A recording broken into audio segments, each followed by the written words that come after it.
Hello friends, geography की इस online classroom series में एक बार पुनः आप सभी का स्वागत। साथियों, अब तक हमने राजस्थान का एक महत्वपूर्ण टॉपिक राजस्थान के भौतिक प्रदेश पूरे किए हैं।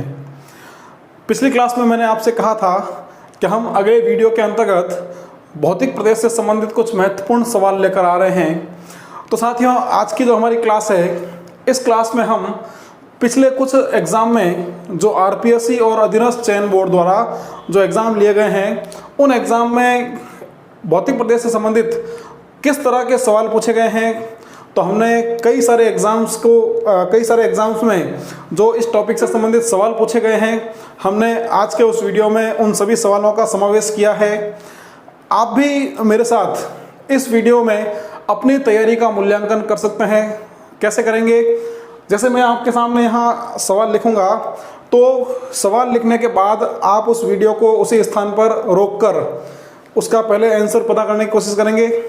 फिर जब मैं उसका सॉल्यूशन करूँगा, तो आप उस सॉल्यूशन के साथ साथ अपने उस आंसर को चेक कर पाएंगे।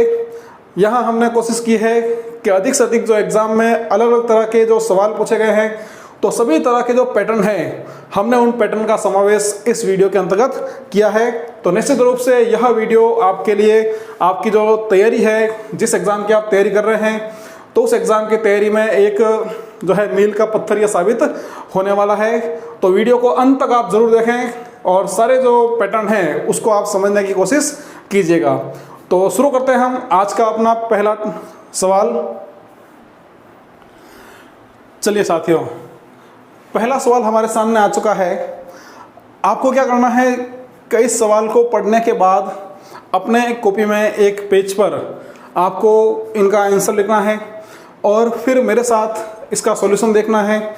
और अंत में आपको देखना है कि आज की क्लास में हमने जितने सवाल किए हैं, उन सभी सवालों में से आपके एग्जैक्ट कितने सही हो रहे हैं और इसके जो नंबर्स हैं कितने सही हुए हैं, वो आप मुझे कमेंट बॉक्स में ज़रूर बताइएगा। ये आपका मूल्यांकन हो जाएगा। तो आप यहाँ पर वीडियो को रोककर इसका सही आंसर अपनी कॉपी में लिख सकते हैं। शुरू करते हैं हम। पहला सवाल दिया है, मालपुरा करौली का मैदान किस नदी बेसिन का भाग है? ये सवाल पूछा गया था प्रधानाध्यापक जो भर्ती परीक्षा हुई थी 2018 में आरपीएससी द्वारा, उसमें यह सवाल पूछा गया था। तो साथियों, हमने जब राजस्थान के भौतिक प्रदेश पढ़े थे, तो भौतिक प्रदेशों के अंतर्गत हमने पूर्वी मैदान की बात की थी। तो पूर्वी मैदान के अंतर्गत हमने एक मैदान की बात की थी, बनास का मैदान। हमने बनास के मैदान की बात की थी और बनास के मैदान के हमने दो भाग किए थे। उसका एक भाग जो इसका उत्तरी भाग था, उसको हमने कहा था मालपुरा करौली का मैदान, और इसका दूसरा भाग हमने किया था जिसको कहा था मेवाड़ का मैदान। तो यहाँ पर जो हमारा सवाल है, मालपुरा करौली का मैदान किस नदी बेसिन का भाग है, तो इसका जो सही आंसर हो जाएगा वह आंसर हो जाएगा बनास बेसिन। कोई दिक्कत नहीं। तो बनास बेसिन का ही भाग है मालपुरा करौली का मैदान। चलिए अगले सवाल की ओर बढ़ते हैं। अगला सवाल पूछा गया था पुलिस कांस्टेबल एग्जाम जो 2018 में हुआ था। सवाल यह था कि अरावली के संदर्भ में कौन सा कथन गलत है। यहाँ पर हमको 4 कथन दिए हैं, तो हमें ये देखना है कि इनमें से कौन सा कथन यहाँ पर गलत दिया हुआ है। तो हम पहले बात करते हैं पहले कथन की। यह विश्व की प्राचीनतम पर्वतों में से एक है। तो जब हमने अरावली पढ़ा था, तो बिल्कुल हमने ये बात की थी कि प्री कैम्ब्रियन काल में जब अरावली की उत्पत्ति हुई थी, तो यह विश्व की कुछ प्राचीनतम पर्वतमालाओं में से एक है। जिन विद्यार्थियों ने हमारे पुराने वीडियोस नहीं देखे हैं, वो हमारे डिस्क्रिप्शन बॉक्स में जाकर वहाँ जो लिंक दिए गए हैं, उन पर आप पुराने जो टॉपिक्स हैं उनको आप क्लियर कर सकते हैं। तो हमने जो पढ़ा है उसके अंतर्गत पहला पॉइंट बिल्कुल सही है। अब जो दूसरा पॉइंट इसमें दिया है, इसकी कुल लंबाई 820 किलोमीटर है। तो साथियों, जब अरावली पर्वतमाला पढ़ी थी हमने, तो बात की थी कि खेड़ ब्रह्मा से लेकर रायसीना पहाड़ी तक इसकी कुल लंबाई थी 692 किलोमीटर। 692 किलोमीटर। तो यहाँ पर जो इसकी लंबाई दी गई है, यह लंबाई गलत है। तीसरा पॉइंट देख लेते हैं, इसका अधिकांश विस्तार राजस्थान में है। तो जब हमने राजस्थान में इसकी लंबाई की बात की थी तो इसकी जो कुल लंबाई है उसका लगभग 80% यानी 550 किलोमीटर जो विस्तार था, यह विस्तार कहाँ पर था? राजस्थान में। तो अरावली का लगभग 80% भाग राजस्थान में है और इसने ये कहा है कि इसका अधिकांश विस्तार राजस्थान में है। तो ये पॉइंट भी बिल्कुल सही है यहाँ पर। और चौथा जो पॉइंट इसमें दिया है, अरावली की सर्वोच्च चोटी गुरु शिखर है। तो बिल्कुल सही पॉइंट, सही बात है ये, अरावली की सर्वोच्च चोटी गुरु शिखर है। तो इन चारों में से जो अपना बी ऑप्शन है, जो बी पॉइंट है, वह यहाँ पर गलत दिया है। अरावली की लंबाई यहाँ पर इन्होंने गलत दे रखी है। तो ये सवाल पुलिस कांस्टेबल एग्जाम 2018 में पूछा गया था। बढ़ते हैं हम अगले सवाल की ओर। अगला सवाल हमारे पास आ गया है। सवाल यहाँ पूछा इन्होंने, निम्न में से कौन सी विशेषता थार के मरुस्थल से संबंधित नहीं है? यह सवाल पुलिस कांस्टेबल भर्ती परीक्षा 2018 में पूछा गया था। तो यहाँ जो इन्होंने 4 ऑप्शन दिए हैं, तो 4 ऑप्शन है, यहाँ शुष्क और अर्ध शुष्क जलवायु है। दूसरा, यहाँ रेतीली मिट्टी पाई जाती है। तीसरा, यहाँ सदाबहार वन पाए जाते हैं। और चौथा, यहाँ बालू का स्तूप पाए जाते हैं। तो साथियों, जो पहला ऑप्शन है, यहाँ शुष्क और अर्ध शुष्क जलवायु है। तो जब हम राजस्थान के जलवायु प्रदेशों की बात करते हैं तो राजस्थान को हम 5 जलवायु प्रदेशों में विभाजित करते हैं। तो जो 5 जलवायु प्रदेश राजस्थान के हैं,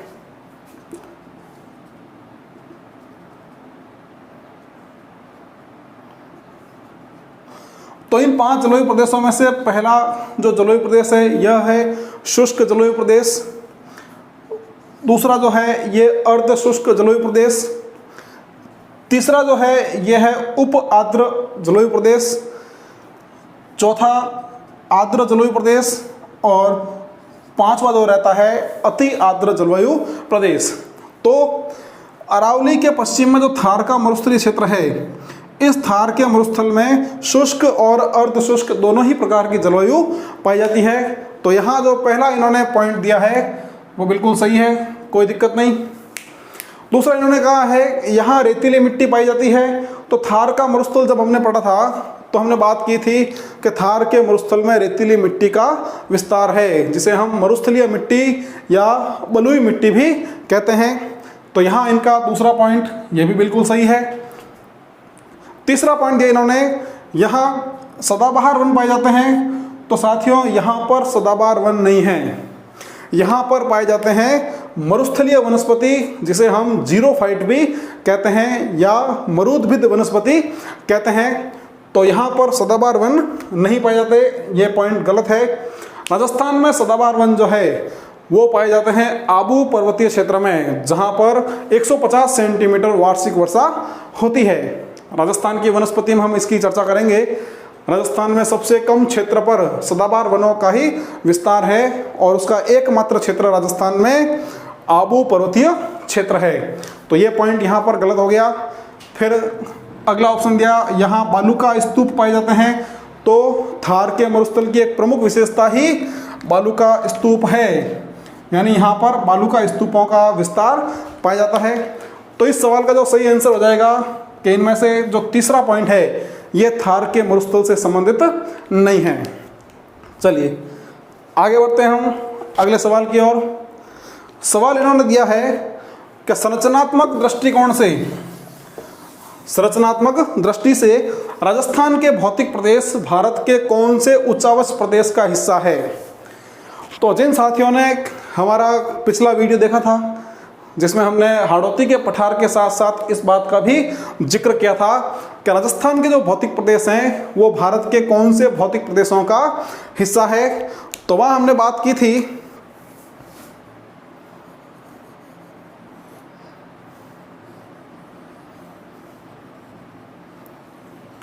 तो जिन्होंने हमारा पिछला वीडियो अच्छे से देखा है उनको ये पता है कि जब हमने उत्तर के विशाल मैदान की बात की थी, भारत के उत्तर के विशाल मैदान की बात की थी, तो यह उत्तर का विशाल मैदान एक संकरी पट्टी के रूप में राजस्थान में भी फैला हुआ है।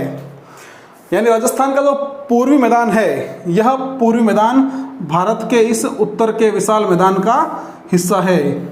ये हो गया उत्तर का विशाल मैदान। और फिर हमने बात की थी प्रायद्वीपीय पठार की। तो हाड़ौती का जो पठार है राजस्थान में, यह हाड़ौती का पठार भारत के प्रायद्वीपीय पठार का हिस्सा है, प्रायद्वीपीय पठार का हिस्सा है। अब यहाँ जो ऑप्शन दिए इन्होंने, पहला ऑप्शन दिया है उत्तरी पर्वतीय प्रदेश और उत्तरी वृहत मैदान। तो राजस्थान का एक भौतिक प्रदेश जो मैदानी भाग है वह वृहत मैदान का हिस्सा जरूर है, लेकिन राजस्थान में उत्तरी पर्वतीय प्रदेश का कोई हिस्सा नहीं है। तो ये ऑप्शन गलत हो गया। दूसरे ऑप्शन में फिर से उत्तरी पर्वतीय प्रदेश आया है, तो यहाँ ये भी पॉइंट गलत हो जाएगा। फिर यहाँ समुद्री तटीय मैदान अगले ऑप्शन में आया है, तो राजस्थान में कोई भी भौतिक प्रदेश समुद्री तटीय मैदान का हिस्सा नहीं है। अंत में जो ऑप्शन दिया है वहाँ दिया है उत्तरी वृहत मैदान, यानी उत्तर का विशाल मैदान और प्रायद्वीपीय पठार, जिसकी हम चर्चा कर चुके हैं। तो राजस्थान के जो भौतिक प्रदेश हैं वह उत्तरी वृहत मैदान और प्रायद्वीपीय पठार के भाग हैं। कोई दिक्कत नहीं यहाँ तक। प्रयोगशाला सहायक जो लैब असिस्टेंट एग्जाम 2016 में हुआ था उसमें ये सवाल पूछा गया था। मैंने जब ये टॉपिक पढ़ाया था तब आपसे कहा भी था कि ये सवाल राजस्थान में अधीनस्थ चयन बोर्ड द्वारा एक एग्जाम में पूछा गया है। बढ़ते हैं हम अगले सवाल की ओर। चलिए साथियों, सवाल आ गया हमारे पास। सवाल जो पूछा गया था इसमें ये पूछा गया कि सूची 1 और सूची 2 को सुमेलित कीजिए।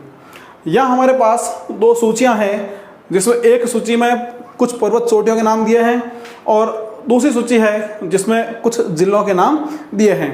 तो हमको यहाँ पर क्रॉस मैचिंग करना है कि कौन सी चोटी कौन से जिले से संबंधित है। RAS प्री एग्जाम 2015 में यह सवाल पूछा गया था। तो देखते हैं हम। सबसे पहले चोटी यहाँ पर दी गई है रघुनाथगढ़। तो अरावली का उत्तरी भाग पड़ा था। हमने बात की थी कि रघुनाथगढ़ जो है ये उत्तरी अरावली की सबसे ऊंची पर्वत चोटी है। 1055 मीटर इसकी ऊंचाई है और रघुनाथगढ़ चोटी जो है ये सीकर जिले में स्थित है। कोई दिक्कत नहीं। फिर शेर चोटी। तो शेर जो है ये राजस्थान की दूसरी सबसे ऊंची पर्वत चोटी, 1597 मीटर इसकी ऊंचाई, और ये चोटी जो है सिरोही जिले में स्थित। कोई दिक्कत नहीं यहाँ तक। उसके बाद जरगा चोटी 1431 मीटर ऊंची और ये उदयपुर जिले में स्थित है। जब हमने दक्षिण अरावली पढ़ा था तो हमने बात की थी कि जरगा जो है मेवाड़ क्षेत्र की सबसे ऊंची पर्वत चोटी है। तो जरगा जो चोटी है वो हो जाएंगी उदयपुर जिले में, और जो जयगढ़ चोटी है ये स्थित हो जाएगी जयपुर जिले में। तो यहाँ पर जो पैटर्न दिया इन्होंने, 4 चोटियाँ और 4 जिलों के नाम जहाँ आपको सुमेलित करना था। तो इस तरह के सवाल भी एग्जाम में लगातार पूछे गए हैं। राजस्थान में जो अरावली की पर्वत चोटियाँ हैं उसका सवाल लगभग सभी एग्जाम में पूछा गया है। हम आने वाले समय में और भी देखेंगे कौन कौन से पैटर्न यहाँ से बन सकते हैं।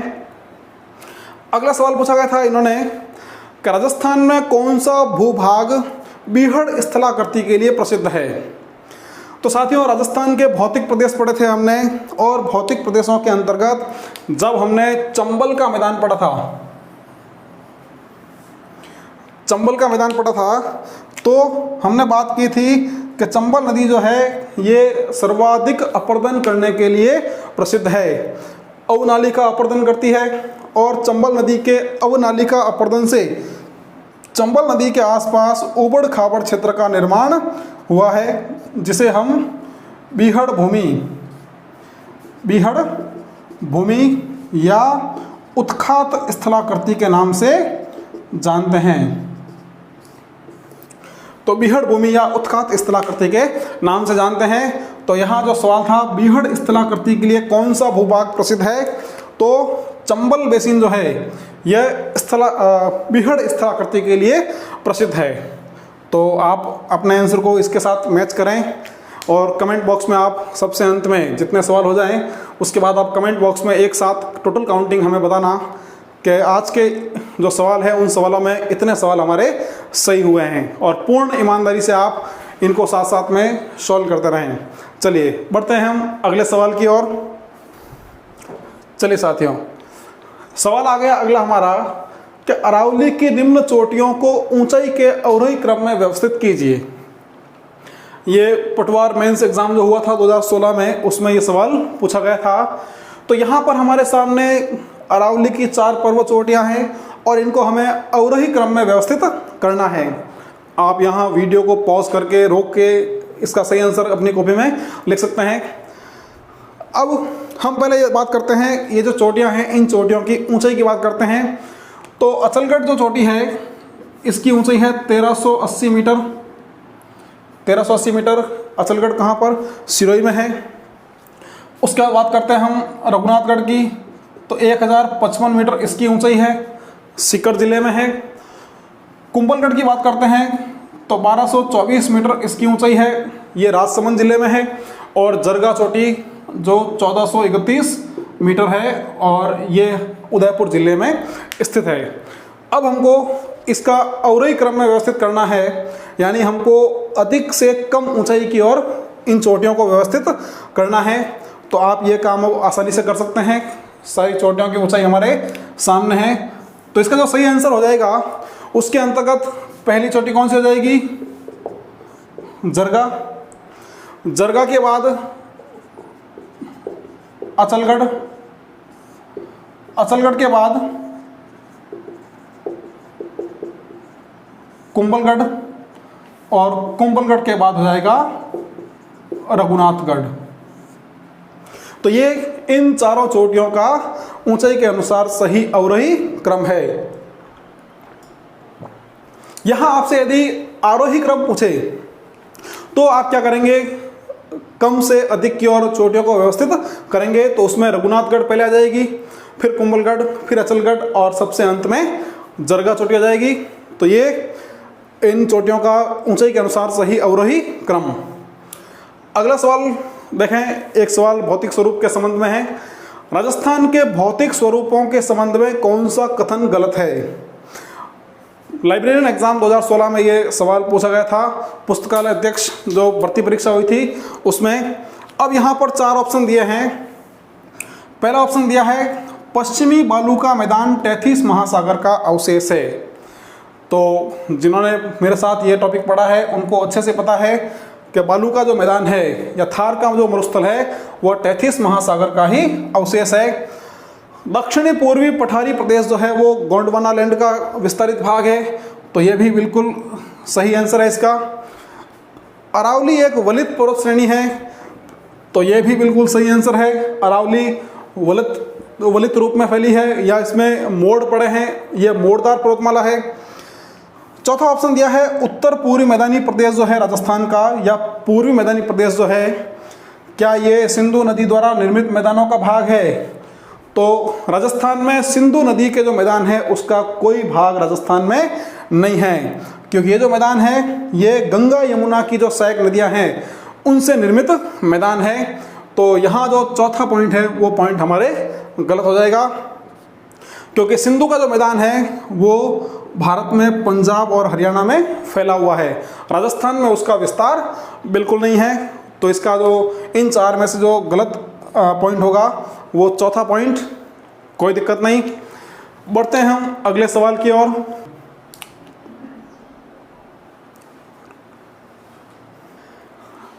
सवाल आ गया हमारे पास। यहाँ सवाल पूछा गया है सूची 1 और सूची 2 को सुमेलित कीजिए।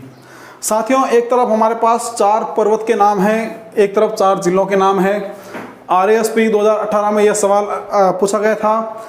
तो हमें क्या करना है, इन चोटियों को इन जिलों से सुमेलित करना है, कौन सी चोटी कौन से जिले में स्थित है। तो जिन्होंने अरावली पर्वतमाला पढ़ा है, जिन्होंने चोटियाँ मेरे साथ पढ़ी है, वो इस सवाल का आंसर आसानी से निकाल सकते हैं। तो देखते हैं, हम पहले बात करते हैं भानगढ़ की। तो भानगढ़ जो है वो अलवर में स्थित है। मैंने तब बात की थी, भानगढ़ किला भी यहाँ पर है, राजस्थान के सबसे बोतिहा जगहों में से एक है। उसके बाद जो जारोल पर्वत है ये स्थित है जालोर जिले में, कोई दिक्कत नहीं। रघुनाथगढ़ जो पर्वत चोटी है ये सीकर में स्थित है। और बरवाड़ा की बात करें तो ये स्थित है जयपुर जिले में। तो ये 4 पर्वत और उनसे संबंधित जिले, कोई दिक्कत नहीं यहाँ तक। अगला सवाल जो हमारे पास है वह है बनास मैदान के संदर्भ में कौन सा कथन सत्य है। अब यहाँ पर एक से अधिक कथन भी सत्य हो सकते हैं, तो हम इन चारों कथनों को एक बार पढ़ेंगे। तो पहला कथन दिया है यह मैदान कृषि के लिए अनुपयुक्त है। दूसरा, इसकी औसत समुद्र तल से ऊंचाई 50 से 300 मीटर है। यहाँ जलोढ़ मृदा का जमाव पाया जाता है और इसका ढाल पश्चिम की ओर है। अब हम देखते हैं इनमें से कौन कौन से कथन सत्य है और कौन से असत्य है। तो पहले कथन की बात करें तो दिया यहाँ पर यह मैदान कृषि के लिए अनुपयुक्त है। तो साथियों, बनास का मैदान जो है वो उपजाऊ जलोढ़ मिट्टी से बना है और कृषि के लिए उपयुक्त दशाएं यहाँ पर विद्यमान है, तो यह पॉइंट हमारा गलत हो जाएगा। दूसरा पॉइंट दिया इन्होंने, इसकी औसत समुद्र तल से ऊंचाई 50 से 300 मीटर है, तो ये बिल्कुल सही ऑप्शन है। इसकी ऊंचाई 50 से 300 मीटर औसत ऊंचाई है समुद्र तल से। तीसरा पॉइंट दिया है यहाँ जलोढ़ मृदा का जमाव पाया जाता है, तो बिल्कुल सही बात है ये, यहाँ पर जलोढ़ मृदा का जमाव है, इसलिए यह मैदान उपजाऊ मैदान होता है। और चौथा दिया है इसका ढाल पश्चिम की ओर है, तो साथियों ये पॉइंट बिल्कुल गलत है। ये जो मैदान है इस मैदान का ढाल पूर्व दिशा की ओर है, न कि पश्चिम की ओर, क्योंकि यहाँ बहने वाली जो एक प्रमुख नदी है बनास, जो यहाँ से अरावली से निकलकर पूर्व दिशा की ओर बहती है। तो अब ये जो सवाल हुआ है, इस सवाल का जो सही आंसर हो जाएगा, उसमें पूछा गया था कौन सा कथन सत्य है। तो हमारे पास दो कथन यहाँ पे सत्य आए हैं, तो यहाँ हम लिखेंगे कथन बी और कथन सी सही है, कोई दिक्कत नहीं। ये हो गया हमारा महत्वपूर्ण सवाल। अब बढ़ते हैं हम अगले सवाल की ओर। अगला सवाल आ गया हमारे पास, राजस्थान में कुबड़ पट्टी का विस्तार कहाँ पर है। तो साथियों, राजस्थान का भौतिक प्रदेश पढ़े थे हमने, उसमें थार के मरुस्थल का दूसरा भाग जब अर्ध शुष्क प्रदेश पड़ा था, और अर्ध शुष्क प्रदेश के जो 4 भाग थे उनमें से एक भाग था नागौर उच्च भूमि। तो जब हमने नागौर उच्च भूमि पढ़ा था तब वहाँ बात की थी कि यहाँ अजमेर और नागौर के बीच का जो क्षेत्र है उस क्षेत्र के जल में फ्लोराइड की मात्रा काफ़ी अधिक पाई जाती है, और इस फ्लोराइड के कारण वहाँ के जो लोग हैं जब ये लगातार उस जल का प्रयोग करते हैं तो यह फ्लोराइड उनकी हड्डियों की जोड़ों में जमा होना शुरू हो जाता है, और इससे बढ़ती उम्र के साथ उनकी जो रीढ़ की हड्डी है उसमें झुकाव उत्पन्न हो जाता है। तो अजमेर और नागौर के बीच का जो क्षेत्र है उस क्षेत्र को कुबड़ पट्टी के नाम से जाना जाता है। तो यह सेकंड ग्रेड 2017 में पूछा गया था, और इसका सही आंसर जो हो जाएगा कि राजस्थान में कुबड़ पट्टी का विस्तार कहाँ पर, तो यह नागौर और अजमेर के बीच है, कोई दिक्कत नहीं यहाँ तक। अगला सवाल पूछा गया है, LDC एग्जाम 2016 में यह सवाल पूछा गया था। सवाल है, गोडवाड़ प्रदेश राजस्थान के किस वृहद भू आकृतिक प्रदेश का भाग है। तो गोडवाड़ प्रदेश जो है इसको हम लूणी बेसिन के नाम से भी जानते हैं। तो जब हमने भौतिक प्रदेश पढ़े, पश्चिमी रेतीला मैदान पढ़ा, तो पश्चिम रेतीले मैदान के अर्ध शुष्क प्रदेश में जो चौथा भाग था वह था गोडवाड़ प्रदेश या लूणी बेसिन। तो गोडवाड़ प्रदेश जो है अर्ध शुष्क प्रदेश का हिस्सा है, और अर्ध शुष्क प्रदेश जो है वो हमारे पश्चिमी रेतीले मैदान का हिस्सा है, यहाँ तक कोई दिक्कत नहीं। एक सवाल काफ़ी महत्वपूर्ण कई बार पूछा गया है, वह है 56 का मैदान किसके बीच स्थित है। तो हमने जब पूर्वी मैदानी प्रदेश पढ़ा था उसमें जब हमने चौथा भाग माही बेसिन या माही का मैदान पढ़ा था, तब हमने वहाँ चर्चा की थी कि प्रतापगढ़ और बांसवाड़ा के बीच जो 56 नदी नालों और गांवों का जो समूह है उसे 56 का मैदान कहा जाता है। तो जो 56 का मैदान है ये स्थित है प्रतापगढ़ और बांसवाड़ा के बीच में। तो यहाँ पर ये 56 का मैदान है। यदि आता है 56 की पहाड़ियाँ कहाँ स्थित है, तो 56 की पहाड़ियाँ बाड़मेर में स्थित है। बाड़मेर का स्थान है सिवाना, और सिवाना के आसपास का जो पहाड़ी समूह है वो 56 की पहाड़ियाँ कहलाता है। ये हो गया 56 का मैदान। देखें, पशुधन सहायक परीक्षा LSA 2016 में पूछा गया था, जूनियर अकाउंटेंट एग्ज़ाम जो 2016 में हुआ था उसमें भी ये सवाल पूछा गया था, और जो वुमेन सुपरवाइज़र महिला पर्यवेक्षक एग्ज़ाम जो 2015 में हुआ था उसमें भी यह सवाल पूछा गया था। तो काफ़ी एग्ज़ाम में यह सवाल पूछा गया था। चलिए बढ़ते हैं हम अगले सवाल की ओर। चलिए साथियों, अगला सवाल देखें तो ये सवाल जो है कुछ अलग तरह का सवाल है। RAS प्री 2015 में यह सवाल पूछा गया था। यहाँ पर हमारे सामने एक कथन दिया है, एक कारण दिया है। हमें ये पता करना है कि जो कथन है क्या वह कथन इस कारण से प्रभावित होता है। अब कथन ए यहाँ पर दिया है, अरावली पर्वतमाला राजस्थान में एक जल विभाजक है।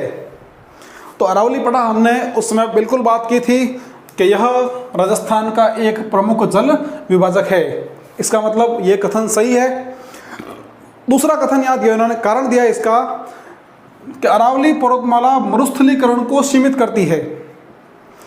तो ये कथन जो लाइन है, लाइन बिल्कुल सही है कि अरावली पर्वतमाला जो है मरुस्थलीकरण को सीमित करती है। इसका मतलब कि जो हमारा मरुस्थल है अरावली पर्वतमाला, इस मरुस्थल के पूर्ववर्ती विस्तार में बाधा उत्पन्न करती है, उसको रोकती है। परंतु अच्छा, ये पॉइंट भी सही है, अपने आप में ये सही है, लेकिन क्या अरावली जल विभाजक इसके कारण है? यानी अरावली पर्वतमाला मरुस्थलीकरण को सीमित करती है इसलिए यह राजस्थान में जल विभाजक है? नहीं, यह जल विभाजक क्यों है? क्योंकि ये राजस्थान में दो अपवाह तंत्र को अलग करती है। हम अगले टॉपिक में राजस्थान का जो अपवाह तंत्र पढ़ेंगे वहाँ हम बात करने वाले हैं कि अपवाह किसे कहते हैं, अपवाह तंत्र किसे कहते हैं, और जल विभाजक रेखा किसे कहते हैं। तो ये दोनों पॉइंट जो हैं, ये दोनों पॉइंट यदि इंडिविजुअल बात करें तब तो ये दोनों सही है, लेकिन जो कारण है वह कारण इस कथन पर लागू नहीं होता है। यानी जल विभाजक जो है अरावली, वो मरुस्थलीकरण को सीमित करने के कारण यह जल विभाजक नहीं है। यह राजस्थान के दो अपवाह तंत्र को अलग करता है, इसलिए यह जल विभाजक है। तो यहाँ दिया इन्होंने कि ए सही है किंतु आर गलत है, तो ये पॉइंट गलत हो जाएगा क्योंकि यहाँ पर दोनों ही कथन सही है। फिर ए और आर दोनों ही गलत है, तो ये पॉइंट भी गलत है क्योंकि यहाँ दोनों ही सही है।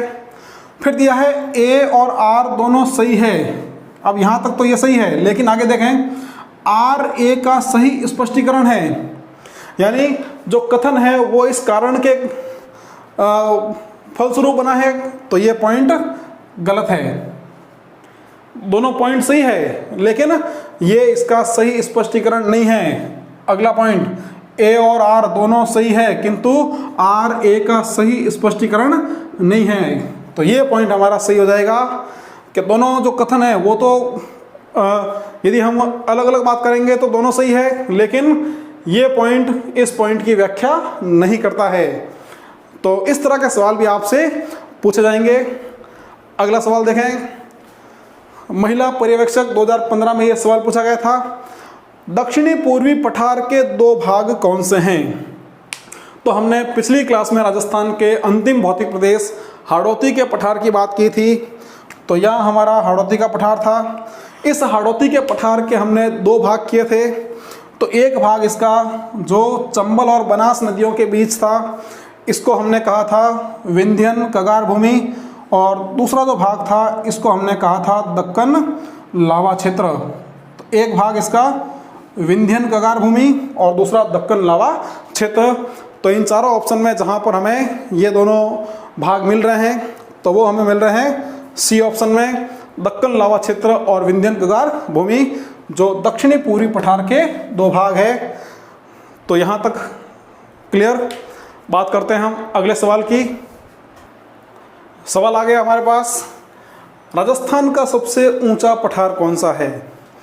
तो हमने राजस्थान के प्रमुख पर्वतों और पठारों की बात की थी, और वहाँ हमने बात की थी कि जो उड़िया का पठार है, उड़िया का पठार जो सिरोही जिले में स्थित है, 1360 मीटर इसकी ऊंचाई है, समुद्र तल से औसत ऊंचाई 1360 मीटर, और ये उड़िया का पठार राजस्थान का सबसे ऊंचा पठार है। पशुधन सहायक भर्ती परीक्षा 2016 में और वन रक्षक भर्ती 2013 में यह सवाल पूछा गया था। तो राजस्थान का सबसे ऊंचा पठार उड़िया का पठार सिरोही जिले में और 1360 मीटर इसकी ऊंचाई हो जाएगी। कोई दिक्कत नहीं। अगले सवाल की ओर बढ़ते हैं। अगला सवाल पूछा गया है, थार के मरुस्थल में अर्धचंद्राकार टीलों को किस नाम से जानते हैं। आप साथ ही साथ इनके आंसर अपनी कॉपी में लिखते रहें। आप सवाल पूरा होने के बाद वीडियो को रोकें, उसके बाद आंसर लिखें और फिर मेरे साथ इनके आंसर को मैच करें। तो सवाल यहाँ है, थार के मरुस्थल में अर्धचंद्राकार टीलों को किस नाम से जानते हैं। तो जब हमने शुष्क प्रदेश की बात की थी तो वहाँ हमने देखा था कि जो बरखान टीले होते हैं, ये बरखान टीले अर्धचंद्राकार आकृति के होते हैं और ये आकार में सबसे बड़े भी होते हैं। अब यदि यहाँ पर सवाल ये आता है कि अर्धचंद्राकार पहाड़ियाँ कहाँ पाई जाती है, तो वे पहाड़ियाँ पाई जाती है कोटा और झालावाड़ के बीच, जहाँ पर मुकुंदरा हिल्स राष्ट्रीय उद्यान भी स्थित है। तो पुलिस कांस्टेबल भर्ती परीक्षा 2018 में यह सवाल पूछा गया था। और सेकंड ग्रेड टीचर एग्जाम 2017 में एक सवाल पूछा गया था। देखें, विंध्यन कगार भूमि कौन सी नदियों के बीच में स्थित है। तो पिछली क्लास में हमने बात की थी हाड़ौती के पठार की, और हाड़ौती के पठार के जब हमने दो भाग किए थे तो उसका एक भाग था विंध्यन कगार भूमि। तो विंध्यन कगार भूमि ये थी चंबल नदी और यहाँ से थी बनास नदी। तो हमने कहा था कि चंबल और बनास नदियों के बीच कोटा और सवाईमाधोपुर का क्षेत्र ये कहलाता है विंध्यन कगार भूमि। तो यहाँ पर जो विंध्यन कगार भूमि कौन सी नदियों के बीच, तो वो हो जाएगा चंबल और बनास नदियों के बीच। कोई दिक्कत नहीं, यहाँ तक क्लियर। अगला सवाल देखें। चलिए अगला सवाल हमारे पास आ गया है। इस सवाल में देखें, निम्न कथनों पर विचार कीजिए। यहाँ हमारे पास 4 कथन दिए हैं। आपको ये पता करना है कि इन 4 कथनों में से कौन कौन से कथन सत्य है। RAS प्री 2016 में यह सवाल पूछा गया था। हम चारों कथनों पर ध्यान देंगे और ऐसे सवालों का आंसर आप बिना चारों ऑप्शन के पढ़े हुए नहीं कर सकते, इसलिए आपको चारों ऑप्शन को अच्छे से पढ़ना ही होगा। तो पहला जो कथन यहाँ पर दिया है वो है अरावली पर्वतमाला मरुस्थल के पूर्ववर्ती विस्तार को रोकता है। तो क्या ये बिंदु सही है? तो हम देखते हैं। तो ये अरावली पर्वतमाला हो गया और अरावली पर्वतमाला के पश्चिम में यहाँ थार का मरुस्थल या पश्चिमी रेतीला मैदान। तो यह पश्चिमी रेतीला मैदान जब पूर्व दिशा की ओर बढ़ता है तो इसके मार्ग में जो रुकावट आती है वह अरावली पर्वतमाला के रूप में होती है। इसका मतलब जो पहला कथन है यह पहला कथन सत्य है। अरावली पर्वतमाला मरुस्थल के विस्तार को रोकती है। दूसरा पॉइंट दिया है, राजस्थान की सभी नदियों का उद्गम अरावली से है। तो साथियों, राजस्थान की अधिकांश नदियों का उद्गम अरावली से है, लेकिन सभी नदियों का उद्गम अरावली से नहीं है, क्योंकि राजस्थान में कई सारी नदियां जो है वो मध्य प्रदेश के मालवा क्षेत्र से आती है। हिमालय से राजस्थान में नदियां आती है। कुछ नदियां अन्य जिलों में भी उद्गम होती है। तो ये जो पॉइंट है यह कथन हमारा सही नहीं है। सभी नदियों का उद्गम अरावली से नहीं है। यदि इसकी जगह आता कि राजस्थान की अधिकांश नदियों का उद्गम अरावली से है, तब यह पॉइंट सही होता। तीसरा पॉइंट दिया है कि राजस्थान में वर्षा का वितरण प्रारूप अरावली से प्रभावित नहीं होता है। तो साथियों, राजस्थान की जो वर्षा है उस वर्षा के वितरण में अरावली का प्रभाव बहुत ज़्यादा अधिक रहता है। यानी अरावली राजस्थान की वर्षा को प्रभावित करती है। अब क्यों करती है? जैसे जो अरब सागरीय शाखा हमारे यहाँ आती है, तो अरब सागरीय शाखा जो आती है दक्षिण पश्चिम से, तो ये अरावली के समानांतर निकल जाती है। यदि अरावली की दिशा दक्षिण पश्चिम से उत्तर पूर्व न होकर इस तरह होती, तब यह इस अरब सागरीय शाखा को रोक पाती और उससे राजस्थान में भारी वर्षा होती। लेकिन यहाँ पर अरावली पर्वतमाला इस अरब सागरीय शाखा के समानांतर है, तो ये राजस्थान में वर्षा का वितरण अरावली से प्रभावित नहीं होता है। तो ये पॉइंट गलत है, क्योंकि अरावली से प्रभावित होती है राजस्थान की वर्षा। और चौथा पॉइंट यहाँ पर दिया है कि अरावली पर्वतमाला धात्विक खनिजों में समृद्ध है। तो साथियों बिल्कुल सही बात है ये। अरावली क्षेत्र जैसे उदयपुर वगैरह की हम बात करें तो सीसा, जस्ता, लोहा यहाँ पर अधिक मात्रा में है। झुंझुनू की हम बात करते हैं तो तांबा वगैरह वहाँ मिलता है। जयपुर जहाँ पर लोहे के बड़े भंडार हैं, उत्पादन जहाँ होता है। तो ये पॉइंट भी आपका बिल्कुल सही है, अरावली पर्वतमाला धात्विक खनिजों में समृद्ध है। तो ये जो सवाल था, इस सवाल के अंतर्गत हमें 2 कथन सही मिले हैं। तो हम यहाँ कह सकते हैं कि कथन 1 और कथन 4 सही है। इस सवाल में कथन 1 और कथन 4 बिल्कुल सही है। तो ये हो गया RS प्री में पूछा गया सवाल। अब उसके बाद एक सवाल जो 2nd ग्रेड स्पेशल एजुकेशन 2018 में पूछा गया था। यहाँ पर हमको 2 सूचियाँ मिली है और इन सूचियों को हमें सुमेलित करना है। तो यहाँ जो सूची 1 है उसमें राजस्थान की 4 चोटियों के नाम दिए गए हैं। एक तरफ 4 जो है ऊंचाइयाँ दी गई है, तो हमें इनको सुमेलित करना है। तो जिन्होंने राजस्थान की चोटियाँ पढ़ी है हमारे पिछले अध्याय में, वे इसको आसानी से सुमेलित कर सकते हैं। तो हम बात करते हैं बाबाई की।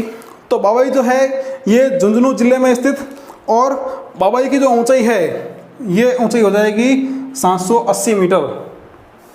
तो बाबाई जिसकी ऊंचाई 780 मीटर। फिर तारागढ़ अजमेर जिले में स्थित है और तारागढ़ की ऊंचाई हो जाएगी 873 मीटर। उसके बाद सायरा की बात करें तो सायरा जो है यह चोटी उदयपुर जिले में, जिसकी ऊंचाई 900 मीटर। और रोजा बाकर की बात करें तो ये स्थित हो जाएगा जालोर जिले में, जिसकी ऊंचाई हो जाएगी 730 मीटर। तो ये 4 चोटियाँ और 4 चोटियों की ऊंचाई। एक बार आप इसको सेव कर लें, स्क्रीनशॉट ले लें। तो साथियों आज की जो हमारी एक स्पेशल क्लास हुई है, इसके अंतर्गत हमने राजस्थान का जो भौतिक प्रदेश है उससे संबंधित पिछले कई एग्जाम में जो RPSC और अधीनस्थ चयन बोर्ड द्वारा लिए गए हैं, तो उन एग्जाम में जो अलग अलग पैटर्न के जो सवाल पूछे गए हैं हमने उसकी विस्तार से चर्चा की है। हमने अधिकतम पैटर्न को इसमें समावेश किया है। आपको यदि यह वीडियो पसंद आता है तो आप इसको लाइक करें, शेयर करें और हमारे चैनल को सब्सक्राइब जरूर करें।